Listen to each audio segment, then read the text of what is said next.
Hi guys, Grand J here and welcome to another one of our videos. In today's video we'll be talking about the new Opus IX cards for the Earth element. Do note that we'll be talking about these cards in a constructed sense, not in a sealed or draft sense, so let's get started. The first card we'll be talking about is Heretical Knight Garland. He is a 5-cost 8,000 power forward, he's a knight, he's Mobius. If a forward an opponent controls is put from the field into a break zone this turn, the cost required to play Heretical Knight Garland onto the field is reduced by 3. His second ability is Earth 4 until the end of the turn. Heretical Knight Garland gains the ability when Heretical Knight Garland attacks, deal 6,000 damage to all forwards your opponent controls.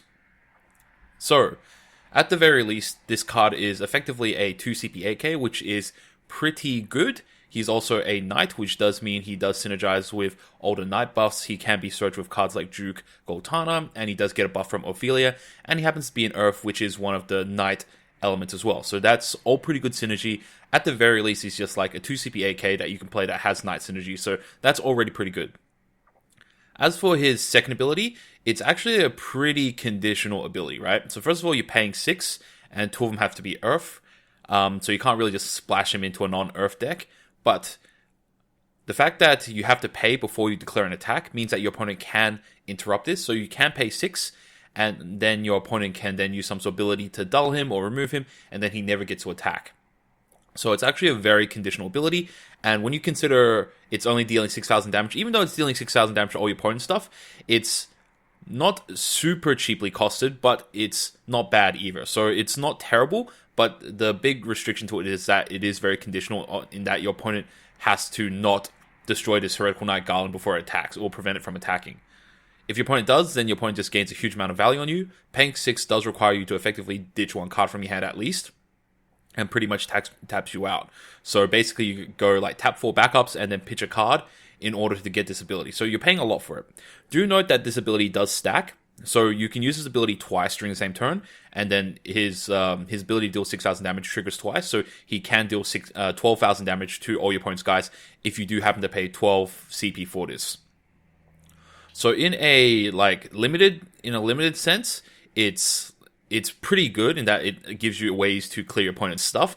But in terms of constructed sense, paying 12 is a lot, just to remove all your opponent's guys from the field, assuming that your opponent's guys don't have any sort of damage reduction abilities or any abilities that prevent damage being dealt to them, such as cards like Y'shtola. That being said, though, Earth does have certain cards that do entirely wipe the field, so cards like Shantoto give you a much more cheaper and cost-efficient way of removing all your opponent's guys from the board, even at the cost of removing all your own stuff as well.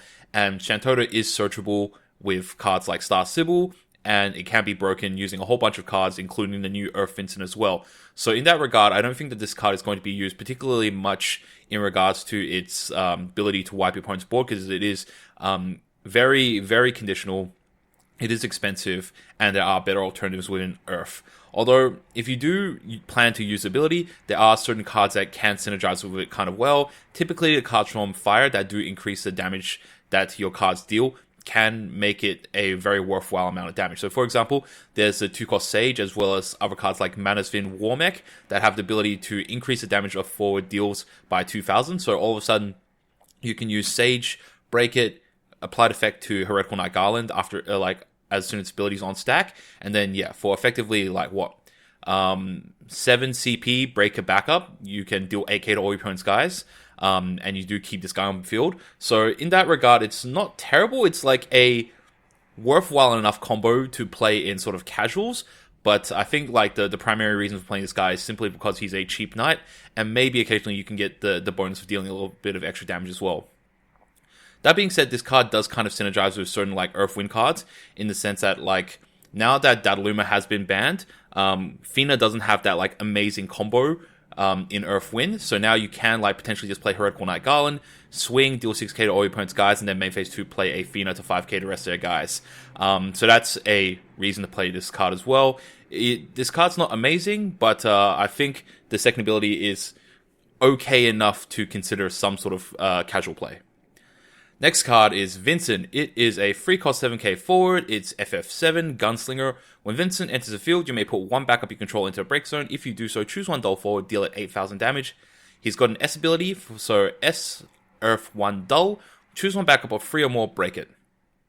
So do note that this, I believe, is the first ability that we've seen of this kind. So typically when there are cards in this game or effects in this game where you have to break something or send something to a break zone as a part of the cost or a part of the effect, you do it on resolution. But with Vincent, you have to do it upon activation of the effect. So you have to break the backup upon like adding the ability onto a stack. So a good example to compare is like the Guardian, the Red Fire Lulu, where you can break one of your backups to deal one of your opponent's guys 7k. You only break the backup on resolution of ability for Lulu, but Vincent is like, I think it's literally the first ability where you have to put the backup in the break zone when you declare you want to use this ability. So your opponent at which point can respond by either like using some ability to protect their guy or do something, and you've already stacked the backup at that stage. Whereas cards like Lulu, you declare the target, your opponent has to respond, and then on resolution of the ability, you can choose to break your backup or not. So do note that that is kind of one hindrance or one drawback to this Vincent. That being said, though, this card's actually really good. Dealing 8,000 damage is a very good packet of damage, so it kills pretty much most freeze, and it kills like a majority of forwards as well. So it's actually very good, and it seems like it kills like a lot of the larger cost forwards that are like 5-ups as well, such as Cloud of Darkness and such as Veritas as well. Do know it only hits dull forwards, but that's not a major restriction considering that most forwards are attacking anyway. So it's pretty good in that regard. The drawback of sacrificing a backup is not that terrible considering that Earth has like a couple of backups that are played in the common metagame that have really good enter abilities, but then don't have any sort of break abilities. So cards such as Apuru, cards like Ajudo Marajudo, cards such as Shantoto, all these cards have really strong enter play abilities, but then you want to try to get rid of them so you can play those backups again. And this Vincent allows you to play an on-curve body that can destroy those backups, as well as basically get rid of one of your opponent's forwards. So it's actually really good in that regard. He's FF7, which means that there's plenty of cards both in his element and outside of his element that do synergize with him. So just within Earth itself, you do have like the EX Burst Vincent that can search for him. You have Jesse that can search for him. In Lightning, you have Reeve that can search for him. And Lightning is a very good complement to him as well. So combined with cards like Fusoya, you're able to break the Fusoya, deal 8,000 damage to your opponent's guy, and then use Fusoya or Agi's ability that resolve when they are sent to the break zone. So yeah, so there are a lot of great synergies with this card. He's in a great category as well. As for his S ability Zoom, it's effectively a Hecaton care that you can play from his body. So yeah, so it's not particularly relevant ability within Earth because Earth already has Hecaton care to blow up backups of cost 3 or more. But that being said, though, in certain colors that may not have that sort of ability and want to remove certain backups, they can play Vincent, and then yeah, they can use this as a way to destroy those backups. It's not particularly reliable because you have to rely on this Vincent sticking around, and then you have to have another Vincent in hand, and then you have to like dull him and pay Earth 1 as well. So it's not the best way to use this S ability, or it's not the most reliable way to break your opponent's backups, but it is an option there for certain decks if they want to increase their backup breaking potential. So overall, this card is a really good card, and I do like him a lot. And yeah, ultimately, there's like a ton of great cards that do synergize him well, and he's got a lot of searches for him. So this card is overall a fantastic card, and I do want to try him out in both like FF7 as well as Lightning Earth decks as well. Next card is Gabranth. It is a 4 CP 5000 power forward. It is one of the legends for the set. It is EX Burst. When Gabranth enters the field, you may search for one forward of cost 5 or more and add it to your hand. If you have received 6 points of damage or more, Gabranth gains plus 3000 power and Brave. His S ability is S Dull. Choose one forward, deal 3000 damage and 1000 more for each point of damage you have received. So it is a cost-effective EX Burst Searcher, and especially at 6 damage is actually even better than that. So it's effectively a 2 CP 5k, which is just like pretty standard body. It is EX Burst, so it does get a lot of points for that. Searching for a forward of cost 5 or more is very like dependent on the deck. So like there's a lot of cards in this game that are like pseudo 3 CP forwards that are 5 CP forwards. So like 5 CP 7Ks that also search for a card when it come into play. Gabranth can search for those cards, as well as Gabranth just being straight up able to just like search out for like bomb forwards that are 5-up as well. He's like extremely versatile, and Earth is like one of those elements that offers a lot to pretty much any element combination that's played with. So it's a very good supporting element. And yeah, Gabranth just gives you another way to search for those big bombs, especially in the mid to late game as well. And like towards the late game, although you don't really ever want to be in a situation where you're at 6 points of damage, if you do get that 6 points of damage stage, having him like effectively a 2 CP AK Brave is actually really good as well. Not only that, he also synergizes with like straight up like the strategies that require you to have a certain amount of damage on you. So he does synergize well with the Legendary Cloud and as well as Dark Fina. Both of those have increased potential or power when you have more damage on you. So it does synergize with a strategy where you deal yourself damage and to gain power, and then Gabranth can search for you those other large forwards that do synergize with it as well. Not only that, he can search for the Earth Cecil as well, the 5-cost one that has Dark, which does synergize with it pretty well. You can search for an extra copy of Cecil, which allows you to use Dark, or you can just put one into hand so you can play to destroy one of your opponent's guys. So overall, this card is not a build-around card, but it's a consistency card. So typically when we look at Legends, a lot of them are just like cards that you want to build strategies around. But this Gabranth is a consistency card. If you are playing a strategy where you want to more consistently hit those big 5-cost forwards, then Gabranth is a great card to add in. As an EX burst, he's great. Late game, he's great, and his S ability is effectively just like Cloud's enter ability. So towards early game, it's pretty irrelevant, but in the later game, using like just straight S dull, and considering this guy's brave, you're not really sacrificing his like attack as well. You can like attack with him during your turn, and then yeah, you can use like his S ability to like shoot for probably around 7 or 8k damage. So at free damage, you're shooting for 6k, which is okay, but you're not killing anything. As soon as you're looking at 4 or 5 damage onwards, you're like pretty much killing forward. So it's actually pretty good there. And yeah, there's probably arguments to be made to play it with certain strategies, such as light or dark cards to deal yourself damage to like really increase the potency of this card. Next, we have Gareth. It's a 4-cost AK standard unit. If you control 5 or more Earth characters, Gareth gains plus 2,000 power. It is Black Belt, but better because it's just got a tiny little ability attached to it. Obviously, its ability does sort of land itself into a like mono Earth strategy. It does count all Earth characters you control, so that's both your forwards and backups. So it's pretty easy to get it up to 10,000 power. But that being said, though, Earth has plenty of ways to like buff up its guys and make them like very beefy forwards, and they don't need to have like as restrictive a setup as Gareth. And Gareth doesn't even gain Brave or any other sort of abilities. So this Gareth, as a standard unit, he's not terrible, but for 4 CP on a forward, you generally want your forward to be doing a little bit more than just being, like, kind of big. Next card is Golem. It is a 2-cost summon, EX Burst. Choose one forward against plus 2,000 power until the end of turn, draw 1 card. So this is the Earth variant of all the draw 1 summons for this set.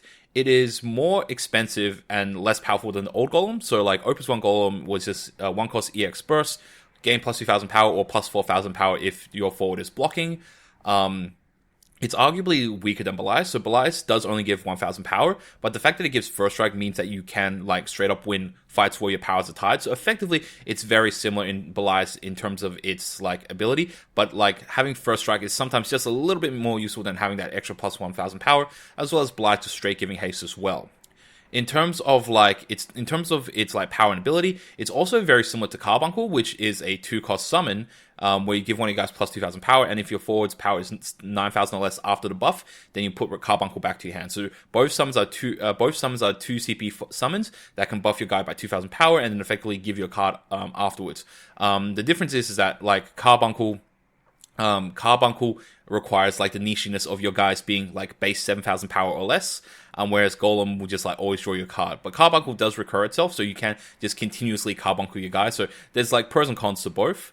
That being said though, yeah, Golem being EX Burst probably doesn't give it enough to like justify it being 2 CP, and I think that's the biggest problem. So Earth has very easy ways to buff its guys at pretty cost-efficient rates, but they don't really have a whole lot of resources that they can just like keep open, so they can't keep a whole lot of backups open because they tend to tap themselves out to play their big plays during their turn.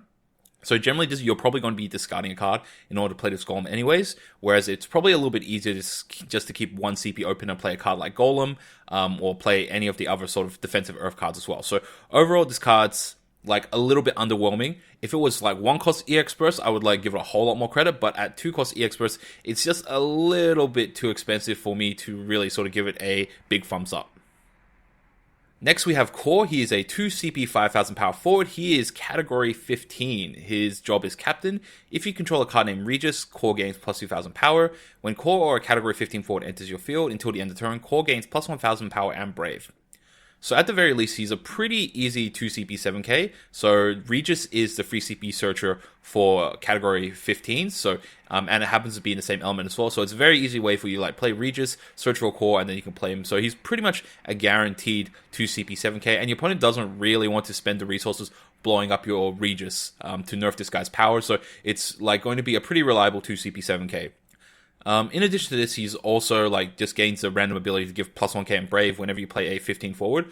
So all the 15 forwards except for one of them all happen to be in Earth, so it does synergize with that pretty well, and pretty much means like, yeah, he's going to be attacking in for 8k Brave a lot of the time, and yeah, so like on a 2 CP forward, that's actually pretty good. And yeah, and so like I think that this card is an easy inclusion into the FF15 deck, and he's just like a good early game play if you don't want to commit like the 5 CP to play like one of the larger forwards. So yeah, so Core is pretty legit in that regard, and I think yeah, if you're playing 15, then yeah, give him a shot. Next is Sid Garland. He is a 4 CP backup. He's category 14. He's a Magitech engineer. When Sid Garland enters the field, reveal the top 4 cards of your deck, add 1 Earth character among them to your hand, and return the other cards to the bottom of your deck in any order. His second ability is Earth Dull. Put Sid Garland into a break zone. Choose 1 category 14 character in your break zone. Add it to your hand. So Earth surprisingly doesn't have that many like Earth backups that do cycle through their deck to like help them search for what they're looking for. So yeah, this is like a pretty good inclusion for Earth decks, or like even Duo Color is probably consistent enough from the top 4 decks for you to hit an Earth character as well. So that's pretty good. If you are playing Duo Element, there probably is like a small, I'd say probably 10 to 15% chance that you'll miss, but I think in general it's pretty consistent that you'll hit something with Sid Garland. The big value of this card is the fact that he can like pretty cheaply recur category 14 characters, so that's characters as well, so that's both forwards and back. So like yeah, we've talked about this a little before with an earlier video, but there are actually a ton of really good FF14 characters. So Scions, Miner, Nidhogg, Raoban, like a whole bunch of samurais. I'm not saying that you would necessarily play them in like necessarily Earth decks, but having the ability to just recur stuff is really good. Even in Scions, you can like play this in the early game to just search for Earth cards, and then like later on, if you want to clear it out for other Scion backups, you can just break it and put like a card like Yida back into your hand. So one of the really important forwards in Scions is Yida, just because he gets so big, he's so cheap, and he does pretty good damage as well. So yeah, so it's a great inclusion to that. Nidhogg doesn't really see that much play anymore, but yeah, if you were playing like an Earth Water deck, then that's a potential way for you to recur Nidhogg as well, and recurring Miner is another great way to use this card as well. So there's a ton of great usages for this card, and yeah, so overall, if you're playing Earth, I think that this is a pretty good consideration for a lot of your decks. Next, we have Mist Dragon. It is a free cost summon. It's Earth. It's category 14. Select one of the three following actions. Choose one summon of cost 5 or less. Cancel its effect. Choose one forward you control. Dull it. It doesn't receive any damage this turn. Or remove all cards in your opponent's break zone from the game. Draw 1 card. So this is an extremely flexible, responsive summon. So none of these abilities are particularly good offensively, but they all like really hard counter certain things. So yeah, straight up the first ability to just like cancel a summon of 5 or less is like really flexible. So pretty much all decks, besides from like the Cleo and Monster deck, run summons, and most of them have like a bomb summon that costs 5 or less as well. So using Mist Dragon to just like straight up like cancel one of them is like really good.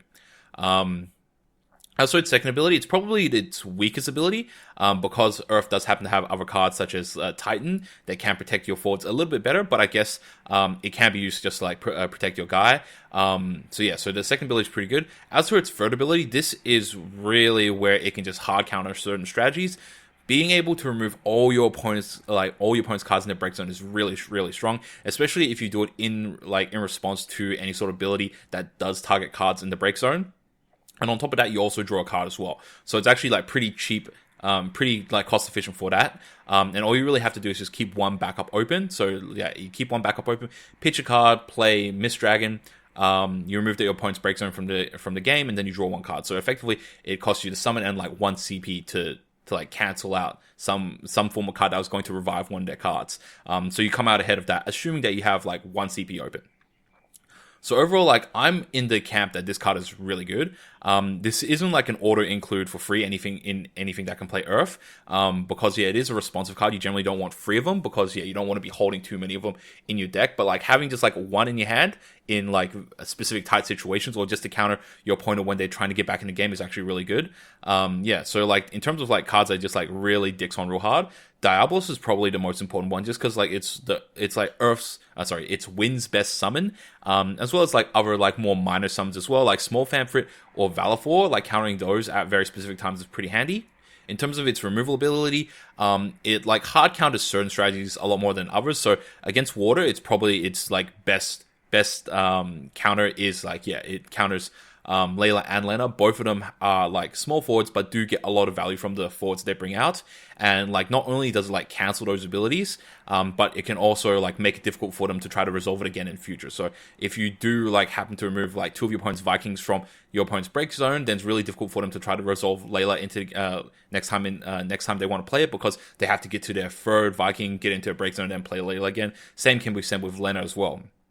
So besides from water, it does potentially counter some other cards. So it does potentially counter Earth, because Earth does have quite a couple of cards, especially in the new set, that can recur cards from their break zone back to hand, as well as Lightning as well. So it does have a lot of variable uses, and it's more one of those cards where it's just going to like gimp your opponent or just like screw over your opponent when they're trying to do something, as opposed to proactively do something where you're applying pressure. So basically, yeah, it stops your opponent from doing stuff. It doesn't put your opponent into a bad situation proactively, though.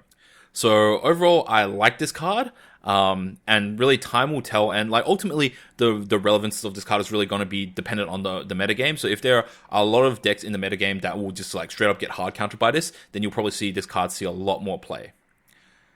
Next, we have Tombury. It is a 2 CP 4K monster. During your turn, Tombury is also a forward with 4,000 power. When Tomberry is put into from the field into break zone, choose one forward your opponent controls, deal it 1,000 damage for every 2 forwards in the break zone.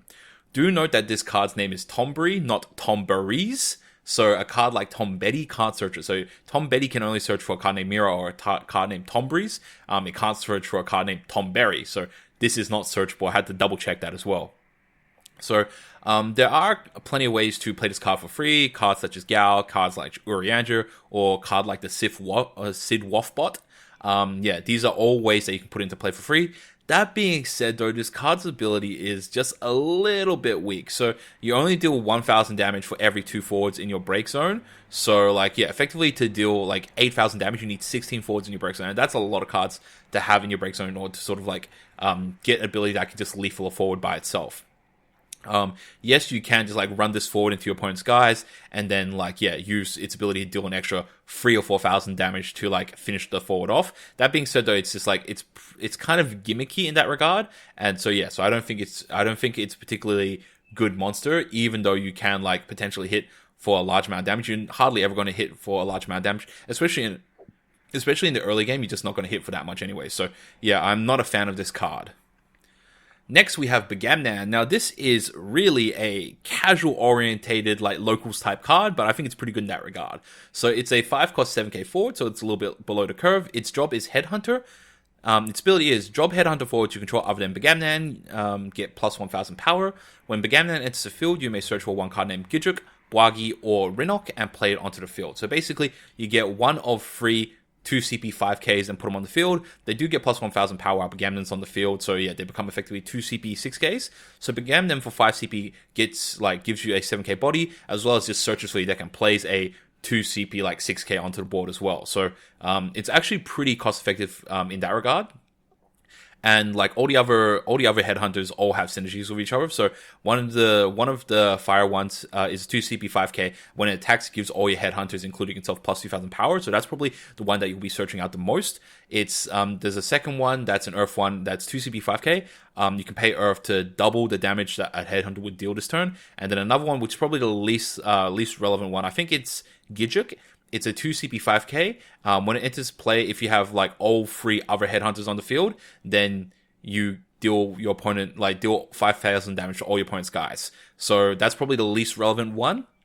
But yeah, so overall, just the fact that he just gives you 2 bodies that are kind of mid-range size for 5 CP is actually pretty good. And so it's definitely like good enough to make a sort of more local casuals, like casuals or locals like weekly sort of strategy with. You don't really sort of need to prep him that much. You just need to get Bagamdan and play Bagamdan, and you're getting bodies.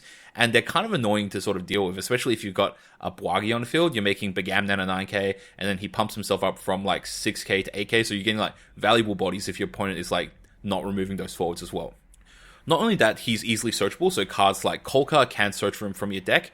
It's very easy to get this guy into your hand in the early game, as well as him being 5 CP. So a lot of strategies that do rely on a particular forward to search for stuff and to be a core part of the strategy, they do have the issue or the weakness of if you run out of those cards, then your strategy is kind of dead. But Earth also has a card like Tama, so it's a 7 cost backup that when it comes into play, you can play a Earth forward from your break zone or cost 5 or less and put it onto the field, which allows you to bring Bagamdan back from your break zone onto the field, which like solves one problem of you only having so many Bagamdans, as well as allowing him to get his interplay ability, which gets you another Headhunter as well. So it's actually pretty consistent and good enough deck to play at a casuals level. And so this is going to be one of those cards where if I start getting a little bit bored of the current metagame, I might try this guy out.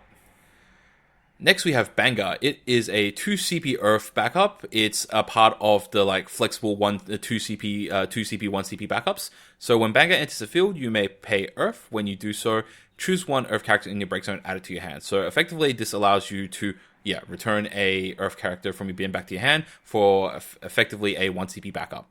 So you can just play this turn 1, not use this ability, and just play it as a 2 CP backup, as well as like on following turns, you can just like put this guy into play and then tap one of your backups to get a card back into your hand. So especially towards like the middle late game, or like when you have plenty of backups on the field, you can just like easily slot this down, pay to 1 Earth, and then pick a card up as well. Earth, the fact that it chooses Earth character is really good. So the fact it means that forwards and backups, so there's a lot of flexibility in that, and you can create like certain loops with like Minfilia or Minor and so on, to just like pick up a whole bunch of stuff from your break zone. It is a standard unit as well, so these guys don't clump up your hand. So if you already have a Banga on the field, you can play more onto the field and so on. So so this card is like just like a very solid card, where if your Earth deck doesn't have like better options for like Earth backups, then it's just like a very easy card that you can slot in. So there's really no downside to this card, except for the fact that it's got no breakability inherently on it. But Earth does have like certain ways that they can break their own backups, such as the new Vincent. So that's not even a big deal anymore. So overall this card is just like ticks a lot of boxes, and it's like very, very solid. Next we have Bygone. It's a free CP7K. It is a category 4, so it is pretty much just like in spirit a replacement for Dadaluma, but in practice probably not much so. So his ability is if Bygone is dealt 3,000 damage or less, the damage becomes 0 instead. If Bygone is dealt 4,000 damage or more, you may put Bygone into the break zone. When you do so, it deals 7,000 damage to all forwards your opponent controls. So effectively, this card is immune to small ping effects, including your own. So you can't deal damage with your own small ping effects. I think there's not too many effects that like ping your guys as well as ping your opponent's guys, except for cards like Bomb and stuff. But like Bomb's not even that great to begin with. So I don't think that's too important there. But the fact that it makes it difficult for your opponent to like deal small packs of damage to it is actually pretty good. It means that it's resistant to cards like Valor, and any sort of like other small ping effects as well. So that's pretty good. Its ability to like just blow itself up to deal 7k to all your opponent's guys can be good and bad. So in certain strategies, where your opponent doesn't have where your opponent goes wide and you don't have and they don't have particularly big sizes, primarily in ice is where your opponent's deck is going to have like a whole bunch of dudes, and they're not going to be able to have be that big. Then you can potentially just skip Bygone to blow itself up to like wipe your opponent's board. That being said, it is kind of difficult for you to deal 4,000 damage to one of your own guys. Probably Hecaton Care, the 2-cost Hecaton Care, is probably the easiest way to do it. Do note that his ability of like when it receives 4,000 more damage, you can put him into break zone. This does not occur, or you can't resolve this if that damage would be lethal. So if your opponent deals like a packet of 7k damage at him, Yes, he does receive 4,000 damage or more, but he's dead before you can put him into break zone. So yeah, so like, do note he has to receive a very narrow window, a very narrow band of 4 to 6k damage for you to be able to blow him up to deal 7k to all your opponent's stuff. That being said, though, this isn't the first time that Earth has had like an ability like this where you can just deal 7k to all your opponent's stuff. So in Opus 2, we had Rydia, which had an S ability. S Earth Dull, deal 7,000 damage to all forwards of all elements except for Earth. So yeah, so like Earth had an ability that was very similar to it for quite a long time, and like Rydia never saw play. Even though Rydia's S ability is actually like surprisingly easy to resolve, and because of that, like I don't think dealing 7k to all your opponents guys is a niche that Earth particularly needs to have like fulfilled in the current metagame or in the game in general. So because of that, I don't think Bygone is too important. He is like ping resistant, so that is something to note. But yeah, right now in the current metagame, it seems like the game is much more heavily like focused towards just like cards that just say send cards to break zone. So cards like Fanfare, cards like Veritas, much more so than sort of like ping damage and like accumulating ping damage to your opponent's guys.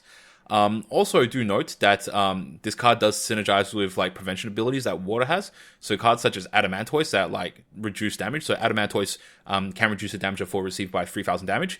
If your Bygone receives a large pack of damage and you like Adamantoise it. So let's say if your Bygone is receiving 6,000 damage and you put Adamantoise on him, that packet of 6,000 damage goes from 6 to 3, and then like from Bygone's ability, like he's receiving 3,000 damage, so it goes to 0 as well. So it does synergize with Water reasonably well, because Water does have certain prevent abilities such as Adamantoise, such as Rosa, and similar cards as well. And it does kind of have a little bit of synergy with that. That being said, though, like this card doesn't seem super amazing. It's got some like very interesting abilities, but I just can't think of right now like any particular deck that really wants to go deep into like playing like Bygone. Next, we have Class 5th Moogle. It is a 2 CP backup for Earth Dull. Choose one Earth forward you control. It gains plus 1,000 power until the end of turn. So technically, like there's 3 of these in this set, and Earth is probably the least relevant one. So straight away, the fact that like each element except for Wind has a free CP backup that just buffs all guys of a certain element. If you even do like one activation of one of these Moogles, you were better off just playing the free CP backup that just like gives all you guys plus 1,000 power anyways, right? So this like is what I would consider just like a bonus. So if you play this on top of like your 1k like Anthem buff, that's what you'd be playing this card for. That being said, though, Earth forwards are already like really big and really solid. And again, they have like limited resources, and that's the biggest restriction of Earth. They generally draw less cards than all the other elements, and most of the guys are pretty like expensive as well. So yeah, so it seems like this is trading away resources that Earth doesn't really have that much, which is like your backups and your resources, and to like gain power, which is Earth has plenty of ways to do. And because of that, this seems like the least relevant of these like Moogles that buff. Not saying that any of them are particularly good to begin with, though. Next, we have Class 10th Moogle. It is a 2 CP backup. If Class 10th Moogle is on the field, Class 10th Moogle can produce Lightning CP. So yeah, again, there are 3 of these Moogles, and this one, the Earth one, provides Lightning CP as well. It is probably not playable in Silence, despite like Silence being the immediate fault of Earth Lightning. But there's actually a lot of overlap between Earth and Lightning cards. So you do have the Warriors of Darkness, and you have quite a lot of other pairings that you can use between Earth and Lightning as well. So yeah, so overall this card is like, it fits a lot of potential decks, to be honest. And it's just like great way for you to make those decks a little bit more consistent. Also, it allows you to play certain lightning cards outside of Earth. So cards such as Krill, you can use like Thundara without having to play lightning. And like other similar abilities as well. You can play certain very specific lightning cards without having to go deep into lightning.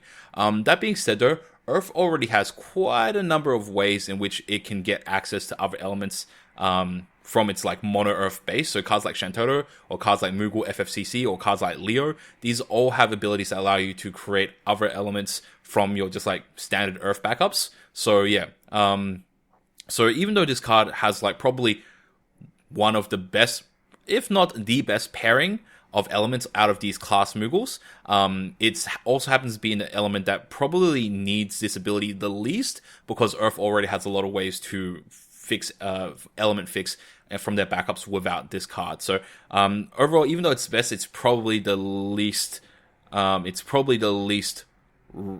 useful. It's the least required, is probably the best way to put it. Next we have Yang. So I like this card, but it's only okay. It's a 4 CP AK forward. When Yang enters the field, choose one forward until the end of turn. It gets plus 2000 power and brave. If it is a job monk or a card name monk, until the end of turn, it also gains, when this forward attacks, choose one forward your opponent controls, deal it damage equal to this forward's power. So it's not bad actually, but it does require an established board. So you already have to have a monk on the field in order for this to be relevant. Yeah, so just like an enter play to just like give plus 2000 power and brave is not bad. If you just want to attack with a guy and you want to have defense as well.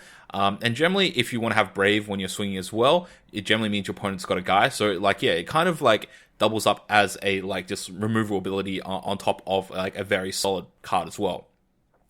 So yeah, so it's like pretty good if you can manage to resolve it. But yeah, it is like pretty counterable in that if your opponent removes your guy in response, you don't get the plus 2000 and brave. And on top of that, if your opponent makes it so your forward doesn't attack, then you lose the really powerful ability of just nuking one of your opponent's guys for like the power of one of your guys. That being said, that there are a number of decent monks, and they're in quite a different number of elements as well. So of course, the majority of your monks in this game are going to be Earth, so like Ursula is probably going to be your best combination with Yang, unless you're playing Tile Series and you just like keep buffing Yangs, which is pretty cool. In Fire, you have both Duncan and Sabin, both like 4 CP AK monks, which can take advantage of it as well. And just like a very interesting thing that I noted is that you can play it onto Bards. So both the 4 CP and 3 CP Bards, they both gain monk, so you can play them as well. A very interesting thing to note with like 3 CP Bards is that he has the jobs of all forwards you control. So even though before you play Yang, he doesn't have monk, the moment you play Yang, he immediately gains monk, and then like Yang's ability goes on stack, so you can immediately choose Bards to give him plus 2k, and he's a monk as long as Yang is on the field when he resolves. So yeah, so like you can have gimmicky situations where you only have say like one forward on board. You play Bards, you play Yang. And because you already have another forward on the field, Bards now has 3 jobs, so you can like haste in your AK Brave First Strike Bards, nuke one of your opponent's guys on AK, and then like just like also swing for damage as well. So that's like a fun little thing you can do with this card. Maybe I might explore this combination a little bit more in the near future. But yeah, so overall this card is like, it's a little bit gimmicky, but it's probably fun enough to play in a sort of monkey type strategy as well. So overall, like this card is like not consistent enough to play at like a competitive level tournament, but at your weekly locals, it's probably good enough to get you like a 2-1 or like a 3-1 at your local weekly. So I like this card. I like these sort of strategies, and I like good solid payoffs for when you build like a strategy around like a certain card. So I do like this card, even though it does seem a little bit unreliable or able to be countered by opponent's stuff. Next we have Larcacus. It's a free CP 5k forward. When Larcacus enters the field, choose one monster in your break zone, add it to your hand. For Earth Dull, search for one monster and add it to your hand. So effectively this card is a 1 CP 5k, which is actually pretty cost efficient, considering we've come a long way since we've got where we had these free CP forwards that got your card and they were only like base 3,000 power, but Larcacus base 5,000 power is good, as well as also just having the ability where you can just like continue to get value out of it as well. So yeah, it's very well costed for its size and for what it does, even though its ability is a little bit niche in that you have to like get value out of him by like getting a monster from your break zone back to your hand. That being said though, it does give you some very interesting loops, so it's probably going to be most relevant with decks that have consumable type monsters. So cards like Cleo, cards like Leia, cards like Flan, returning those back to hand are all pretty good. A card that I didn't put on here, but is also relevant, is a card like Luminous Puma. So Luminous Puma can get you forwards and characters from your break zone back to your hand. So you can use Luminous Puma to get Larcacus back, as well as using Larcacus to get Luminous Puma back, and you can just like kind of loop that. So there are probably interesting things that you can do with this guy.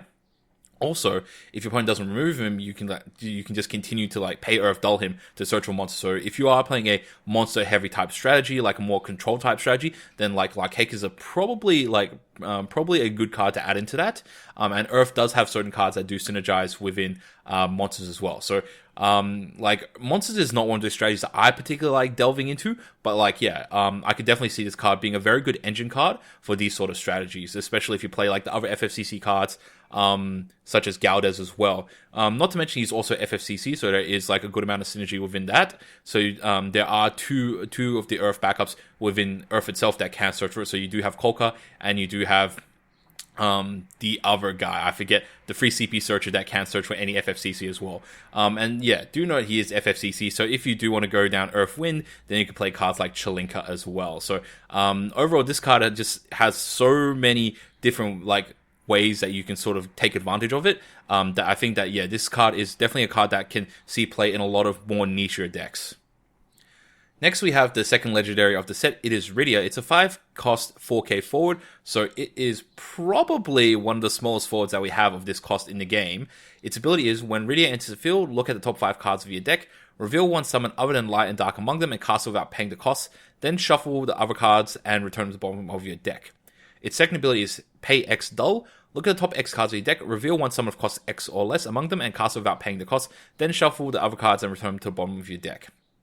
So, straight up, her enter ability like is going to be the most like relevant or powerful part of this card. So if you can hit one of those premium summons, like we're talking about Diablos or Phoenix or Raiden, then you're getting a whole lot of value out of this card, man. Like you tap five backups, like reveal top 5 and reveal a Phoenix, you shoot something for 8k and then get a 3k forward. That's just like so much value, right? So out of 4k body, you effectively this is a like 1 to like 1.5 CP type forward. So yeah, so effectively you kind of want to get a 4 CP summon or higher to really sort of justify this card, which means you're probably going to have to stack a slightly higher ratio of summons in your deck, and they're probably going to have to be higher cost to really justify this card. So yeah, so you probably have to stack like 14 to like 12, 14 sort of big summons in your deck to really sort of take advantage of this card. Her second ability kind of doesn't synergize fantastically with her first ability. So her first ability, you just want to get the biggest summon down, right? Her second ability, you have to pay X. So yeah, so ideally you never really want on just like a payment ability to pay more than 5. But like to hit those really good summons, you kind of want to pay more than 5. But then you're not getting those summons really for free anyways. So yeah, so like with Rydia, like ideally, yeah, you kind of want to just pay 5, right? And play cards like Diablos, play cards for Diablos for free from the top of your deck. But you're not revealing a lot of cards, so like there's potential for you to just like miss with it as well. So yeah, so this card in general is just like super luck based, right? Unless you have ways to like stack your deck or to look at top cards of your deck. That being said though, like if you have enough summons in your deck, you have a reasonably good chance to sort of like take advantage of this card. So and like it also doesn't require you to play this ability during your turn. So like during your opponent's turn, if you just happen to have CP available, you can just like pay it, tap it, and like see what you get, right? So overall, this card is like, this is a build around card. So this is one of those cards where if you put this in your deck, you're really building around it and you're making the core part of your strategy this card. Yeah, so I really love cards like this. And yeah, just like the potential to like play this card and get a free Phoenix and blow your opponent's stuff up is just, oh man, that's what I want to see. Those are the sort of decks I want to play. Next we have Renok. It is one of the Headhunters. It's a 2 CP 5k forward. Its ability is pay Earth, choose one Job Hunter. During this turn, the next damage it deals to a forward becomes double the damage. Instead, you can only use this ability once per turn. So effectively, this is just kind of a free forward because you're getting it Begamnan. You hardly ever really want to play this card from your hand. So yeah, you're just kind of doing it because it's free.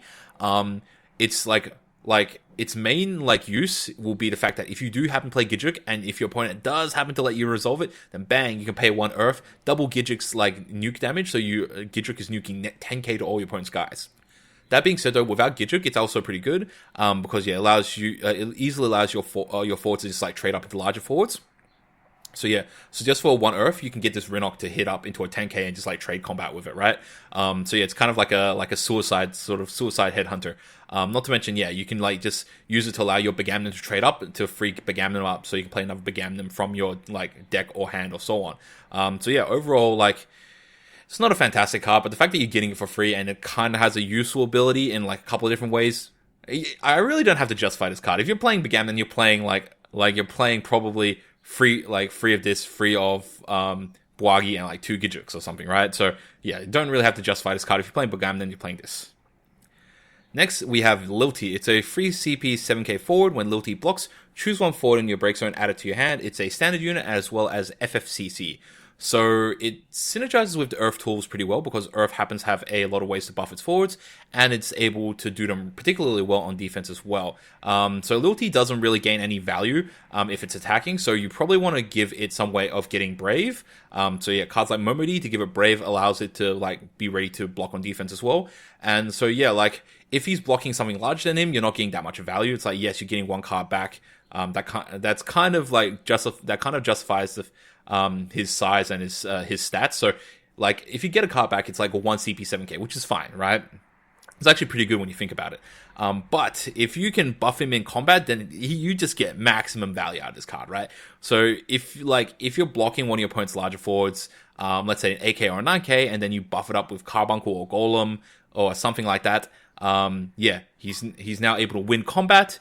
You gain a card, and so now that's where you really get value, because at some point your opponent's going to attack and you're going to have to and you get to block with him again, right? So any ways that you can like make this card a more relevant blocker and to keep him around is just going to really increase the value of this card. So yeah, so overall, like even though he doesn't really sort of gain you any resources, so it does require your opponent to allow you to gain resources.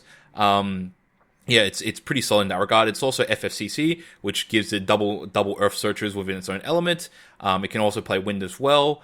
You can also play it like with Earth Wind as well, which means you do get advantage of cards like Chelinka that does increase its power, as well as giving you cards like Arc, which does buff it up. So there's a lot of ways to support this card and a lot of ways to make this card good. And I guess you can kind of just like Lilty chain. So like, yeah, if one of your Lilty dies, you play another one, and then like when it blocks, and you just like search for, like you can return one of your Lilties back to your hand and just like keep looping them like that. So I guess that's a pretty cool thing you can do. But I guess if Earth is just like, if Earth is like super meta, then like, yeah, you'll be facing a whole bunch of Mist Dragons, and yeah, I guess that kind of cancels that out. But yeah, so I guess if your opponent isn't playing Earth and isn't playing Mist Dragon, then like, yeah, Lilty it up, man. Those Lilty chains. And here we have the final card for the set. It is Regis. It is a free CP searcher for FF15. I don't really have to justify this card because, yeah, if you're playing FF15, then you're playing this card, right? Because a large majority of Earth category 15 forwards are all in Earth. So there's only one that's outside of Earth, and it is Ravis. He's not particularly great, but yeah, like most of the, like, yeah, all the other Earth forwards, all category 15 are all in Earth anyway. So yeah, you're going to be playing this card probably Frill, because like that increases your chances of getting him before you get to core, and it'll increase the number of 15 characters in your deck. So the 2-cost EX burst Noctis has a chance to put this into your hand as well. So yeah, really don't have to justify it. If you're playing 15, you're playing this card. And that's it, guys. So, were there any cards in this video that you think I might have overrated or underrated? If there's any strategies that you think I might not have touched upon, or any sort of ideas that I might not have really sort of explored, do let me know in the comment section down below, and we can discuss and chat and really sort of delve deeper in some of these ideas. So, if you guys enjoyed the video, please do like and subscribe. And until next time, Grand J out.